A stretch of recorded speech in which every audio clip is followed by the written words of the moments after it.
नैसर्गिक आपत्तीचा सामना करण्यासाठी शेतकऱ्यांनी पारंपरिक शेतीबरोबर तंत्रज्ञान आत्मसात करावं, नितीन गडकरी.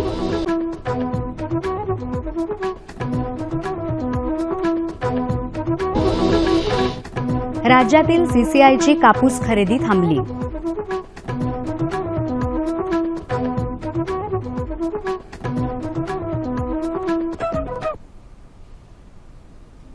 नमस्कार. कृषी वार्ता या बातमीपत्रामध्ये मी अर्चना आडावतकर आपलं स्वागत करते. आता पाहूया कृषी विषयक सविस्तर वृत्त.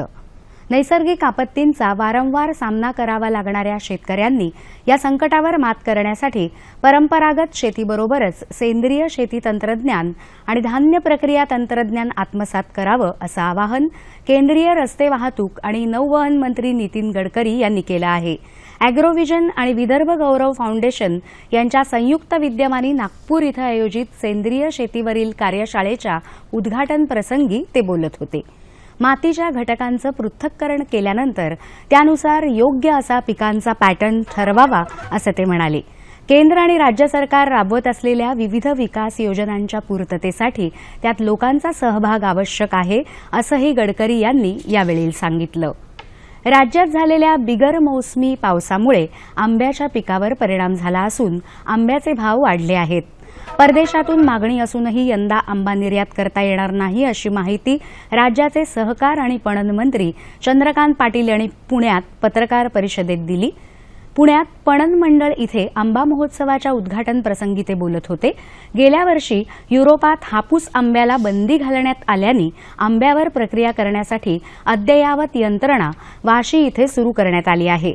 तसंच ऊसाच्या मळीवरील बंदी सरकारने उठवली असून या संदर्भातील आदेश या आठवड्यात निघेल असंही त्यांनी सांगितलं. सीसीआयच्या औरंगाबाद कार्यालयाअंतर्गत 20 मार्चपर्यंत येत असलेल्या मराठवाडा आणि उत्तर महाराष्ट्रातील 35 केंद्रांवरून 49,54,490 क्विंटल 8 किलो कापसाची खरेदी करण्यात आली होती. 23 मार्चपर्यंत खरेदी केलेल्या कापसाच्या चुकाऱ्यापोटी 1,978 करोड 26 लाख रुपये शेतकऱ्यांना अदा करण्यात आल्याची माहिती सीसीआय औरंगाबादचे महाप्रबंधक SK पाणीग्रही यांनी दिली. शासनाने ठरवून दिलेल्या हमी भावात कुणी शेतकऱ्यांचा कापूस घ्यायला तयार नसल्यानं या दरात सीसीआयने कापूस खरेदी केला.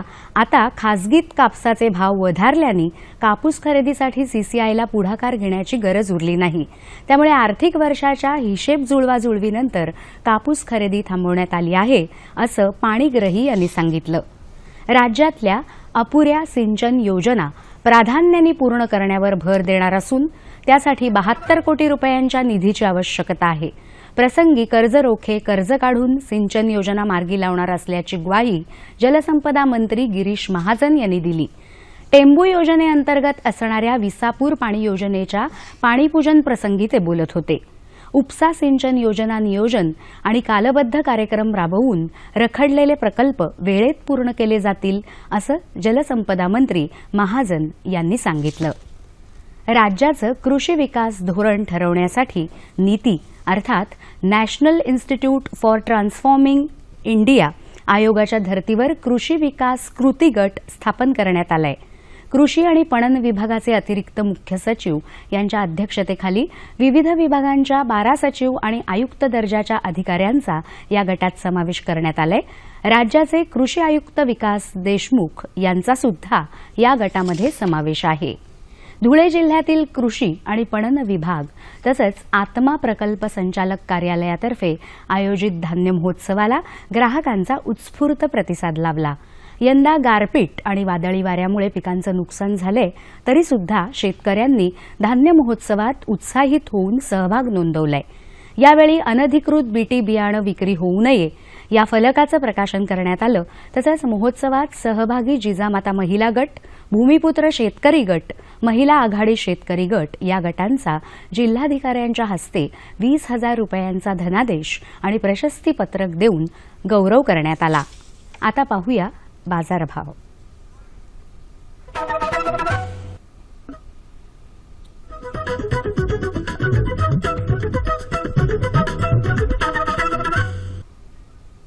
जाणून घेऊया जळगाव कृषी उत्पन्न बाजार समितीकडून प्राप्त झालेले शेतमालाचे बाजारभाव.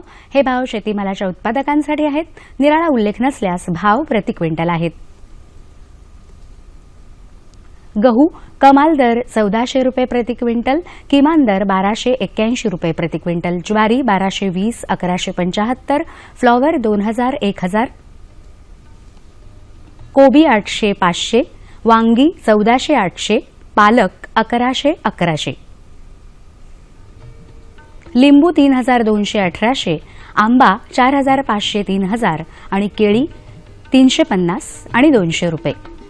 बाजारभाव विषयक अधिक माहितीसाठी www.msamb.com या संकेतस्थळाला भेट द्या. आता पाहूया हवामानाचा अंदाज.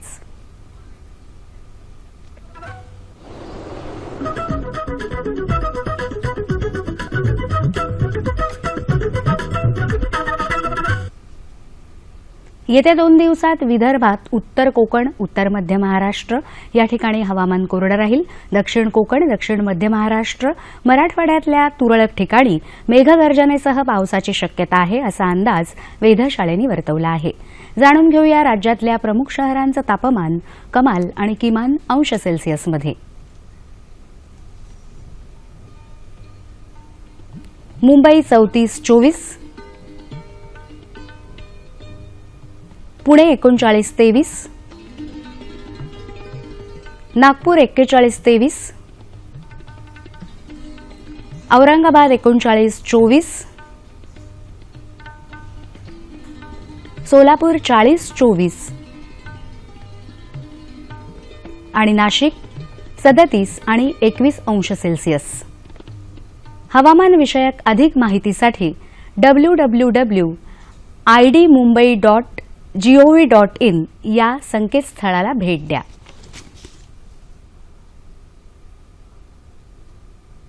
कृषी विषयक घडामोडी आमच्या या पत्त्यावर कळवा. निर्माता कृषी वार्ता, दूरदर्शन केंद्र वरळी, मुंबई 400030. ईमेल आयडी असा आहे कृषीवार्ता@gmail.com. याबरोबरच आजच्या कृषी वार्ता संपल्या. पुन्हा भेटूया पुढच्या कृषी वार्तांमध्ये. तोपर्यंत नमस्कार.